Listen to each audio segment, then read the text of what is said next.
আসসালামু আলাইকুম, সবাই কেমন আছেন? দেশ ও দেশের বাইরে যে যেখান থেকে এই মুহূর্তে আমার ভিডিওটা দেখতেছেন সবাইকে ভালোবাসা এবং অভিনন্দন। আমার এই চ্যানেলটা নতুন, সবাই একটু লাইক কমেন্ট সাবস্ক্রাইব করে পাশে থাকবেন নতুন নতুন ভিডিও পাওয়ার জন্য।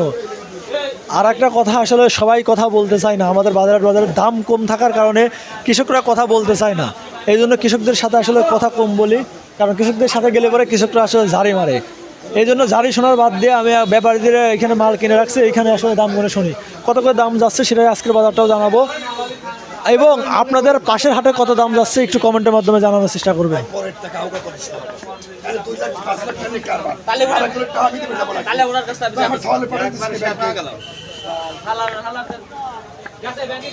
কাকা আসসালামু আলাইকুম। ওয়ালাইকুম আসসালাম। কেমন আছেন আপনি? আল্লাহ ভালো রাখছে। কত মন পেঁয়াজ নিয়েছেন? 2.5 মন বীজ আনছিলাম। কত মন আবাদ করছেন? কত বিঘা? বেচলাম 1050টা। 1050টা বিক্রি। 1050টা বিক্রি। 1050টা মন। 1050টা বিক্রি। হ্যাঁ। উপর বাজার কি এটাই নাকি নিচে আছে? না 800-900 আছে। নিচে 800। নিচে 800। উপরে 1100 টাকা বেচছে। উপরে 1100 টাকা আছে। হ্যাঁ। কথাটা তো দাম বেশি ছিল। কথাটা কি পেঁয়াজ আনছিলেন? হ্যাঁ, গেলাটে আনছিলাম। কথাটা কত করে বিক্রি ছিল? 1150টা। 1150 টাকা। এবার আজকে রাতে 50 টাকা 100 টাকা কম। এর কারণ কি? কারণ তো আমরা বুঝতে পারতেছি না। ব্যাপারীরা বলে যে আমরা আড়ে নিয়ে বেশি পারি না, আরতে নিয়ে। আজকে মালটা তো প্রচুর আমদানি দেখলাম, নাকি আমদানি লেগেছে না? আমদানি যে তোমরা বেশি তা তো আমার মনে হয় না, কারণ গেলবার তো গেলাটে প্রায় এরকমই ছিল। এরকম আমদানি ছিল। হ্যাঁ, আসলে তাহলে পরে ব্যাপারীরা আসলে দাম কম বলতেছে না। ব্যাপারীরা কম বলতেছে। ব্যাপারীরা বলে যে আরতে নিয়ে আমরা বেশি পারি না। এই আপনি এক বিঘে কিরকম পরিমাণ খরচ হয়? এক বিয়ে তো 50,000 টাকা প্রায় 50,000 টাকা। করণ করে। যাকে হয়তো সরকারি জমি রাখা তাই 50,000 টাকা করণ করে যায়। 50,000 মতো পড়ে। 50,000 টাকা খরচ পড়ে, তাহলে এক বিঘে ফলন হয় কিরকম?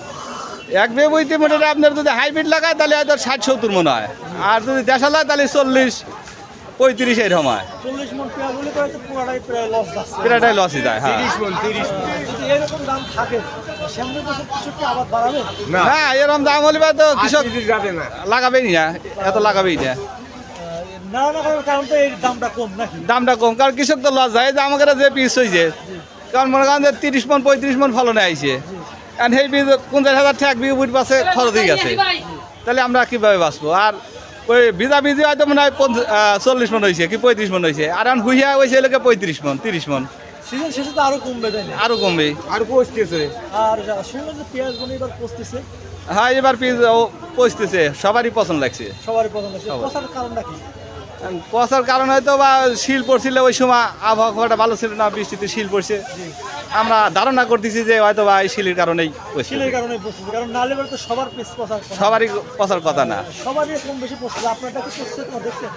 আমারটাও পচছে, কিছু পচছে। কিছু পচছে। সিজন শেষে আসলে পেঁয়াজ কৃষকের ঘরে থাকবেই না। এবার যেরকম পরিস্থিতি দেখা যাচ্ছে তাদের থাকার সম্ভাবনা খুব কম। খুবই কম। আসলে কম থাকলেও তো পেঁয়াজের দাম আসলে পচে লাস্টে যায় অনেক বাড়বে। এখন যদি এইভাবে পচা ধরে তাহলে লাস্টে বাড়ার সম্ভাবনা হয়তো বা আছে, হয়তো বা আমাকে থাকবি না, তাই জি, ঠিক আছে। কৃষক পাবি না পিসের দাম। কৃষক পাবে না আসলে, ওই সময় তো কৃষকের ঘরে পেঁয়াজ থাকেও না। থাকেও না। হ্যাঁ, ঠিক আছে কাকা, ভালো থাকবেন। আসসালামু আলাইকুম। ওয়ালাইকুম। আমরা আসলে কথা বললাম আগে কৃষকের সাথে, পেঁয়াজের কীরকম পরিমাণ দাম যাচ্ছে সেটাই আজকে ভিডিওতে জানানোর চেষ্টা করলাম। প্রতিনিয়ত আমি আপডেট ভিডিও দিয়ে থাকি আমার এই চ্যানেলগুলোই। আপনারা কে কোথা থেকে দেখতেছেন একটু কমেন্টের মাধ্যমে জানাবেন, আর আপনারা এলাকায় কীরকম পরিমাণ দাম যাচ্ছে একটু কমেন্টের মাধ্যমে জানানোর চেষ্টা করবেন।